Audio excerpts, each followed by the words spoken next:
कि रामायण महाभारत देश में हुई नहीं।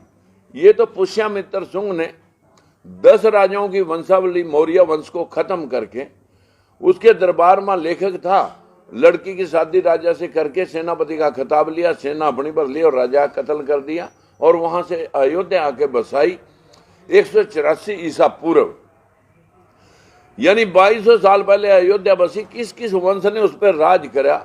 शुंग वंश ने स्टार्ट किया, अयोध्या बसाई थी शुंग वंश ने। और उसके बाद जहाँ कुषाण वंश है, जहाँ गुप्त वंश है, जहाँ पाल वंश है, जितने भी वंशों ने राज किया उसका हिस्ट्री में वर्णन है। वहां कहीं राम की जो अयोध्या बसने से पहले, अब जब अयोध्या में जन्म हुआ तो उससे अयोध्या बसने से पहले तो राम नहीं आए होंगे। लेकिन हकीकत में पूरे देश के अंदर 4 करोड़ मंदिर हैं। देश के अंदर वर्ल्ड लेवल की 4 यूनिवर्सिटियां हैं नहीं। 15 लाख करोड़ रुपए का बजट हर सालाना लोगों की जेब से उठ करके मंदिरों में चला जाता है। और अब तो सरकार कह रही है कि मंदिरों के महंतों को उनको तनख्वाह भी दी जाए। देश के अंदर अगर सरस्वती लक्ष्मी पूजा से धन और ज्ञान आना था तो फिर वो सारा हमारे भारत देश में आना चाहिए था। वो जो इधर Canada, America, Australia, Dubai, Japan, चीन, रूस, वो धन तो सारा वहां चला गया, ज्ञान सारा वहां चला गया।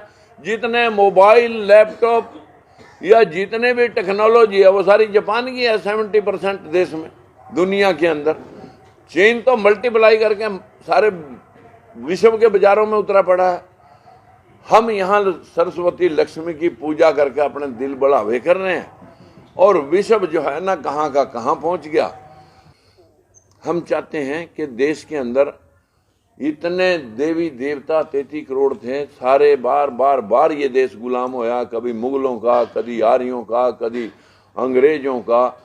इसी पर चीन के आक्रमण है, इसी के ऊपर जो है ना सारे आक्रमण इसी पे हुए। वो क्यों हुए कि यहाँ के लोगों ने पत्थरों की पूजा करवा दी, पेड़ों की पूजा करवा दी, नदियों नालों की पूजा करवा दी, गरुड़ों घुगियों की पूजा करवा दी, मानसिक गुलाम बना दिए।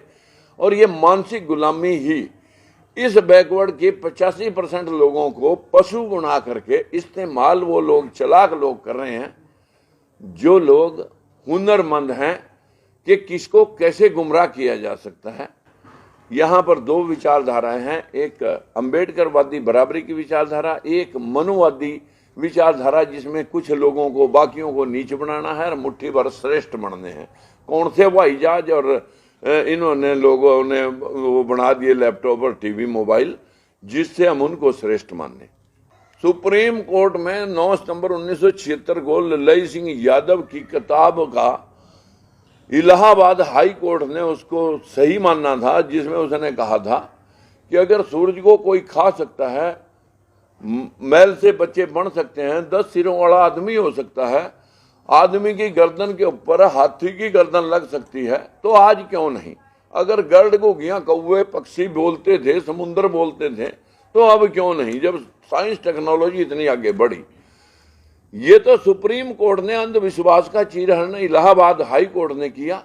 हमारे देश के सुप्रीम कोर्ट के अंदर भाषा विभाग, पुरातत्व विभाग, आर्कोलॉजिकल डिपार्टमेंट और लैंग्वेज डिपार्टमेंट दोनों ने हल्फनामा दे रखा कि रामायण महाभारत का देश के अंदर कोई ऐतिहासिक तथ्य नहीं है। अब बताइए, वो मैंने नकारा या सुप्रीम कोर्ट में एफिडेविट देने वालों ने नकारा? मैंने कभी जिंदगी में मंदिर नहीं गया, श्री राम का नारा नहीं लगाया। मैं तो फूले साहब का अनुयायी हूँ और मैं जो है ना गौतम बुद्ध की विचारधारा से अभी भी मेरी मतलब जो है ना विपसना केंद्र से लौट के आया। मैं कभी आडंबर में, धर्म क्या है? जो सबके लिए बराबरी दर्ज करता हो, सबका सम्मान करता हो, सबके कल्याण का और मंगलमय होने का की कामना करता हो, वो है इंसानियत धर्म।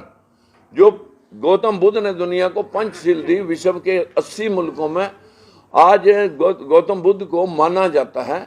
हमारे देश का प्रधानमंत्री जाता है, मैं बुद्ध की धरती से आया हूं, वहां राम श्याम की धरती क्यों नहीं कहता? हमारे देश के अंदर पंचशील जो थी वो विश्व के 80 कंट्री मान रहे हैं। चोरी, झूठ, नशा, अनैतिक व्यभिचार, बिना वजह हत्या, इन 5 दुष्कर्मों को छोड़कर मानव कल्याण के लिए जो आदमी काम करे उसे लोगों ने जीते जी महापुरुष और मरने के बाद उसे भगवान मान लिया। ऐसे ही कबीरदास हैं, ऐसे रविदास हैं, ऐसे गुरु नानक देव हैं, ऐसे गुरु गोविंद सिंह हैं, ऐसे ही सोक्रेटिस हैं, ऐसे ईसा मसीह हैं, ऐसे मोहम्मद पैगंबर साहब हैं। जितने भी भगवानों का मान रहे वो सब इंसान हुए। अगर ये इंसान हुए तो इनका भी इतिहास होना चाहिए था। तो इसलिए हमारा मानना है कि हम ऐतिहासिक तथ्यों के ऊपर बात करें। और इस देश की गरीबी का मूल कारण है अंधविश्वास। सत्ता हथियाने के लिए एक अच्छा मुद्दा है, क्योंकि भावनाओं से खेलना, और जब उनके ऊपर कोई व्याख्यान करता है तो इनकी भावनाओं को चोट लग जाती है। हमारी भावनाओं को कभी 4000 साल में चोट ही नहीं लगी, न 73 साल की आजादी में चोट लगी। ढोल गवार सुदर पशु नारी सकल ताड़ना के अधिकारी, कि जैसे ढोल को पीट के काम लिया जाता है वैसे ही शूद्र को, नारी को, पशु को पीट के काम लिया जा सकता है। What is that. फिर दूसरी बात, पूज्य विपर चाहे गुणहीना, मत पूज्य शूद्र को चाहे गुणस्वीन। कितना भी गुणवान हो, शूद्र पूजनीय नहीं है। सिर्फ पूजनीय वो है जो ब्राह्मण कुल में पैदा हो गया, चाहे कितना भी मतलब गुणहीन क्यों ना हो। बताइए क्या शास्त्रों ने की, इंसानों ने लिखे ये शास्त्र अपने पक्ष को रखे।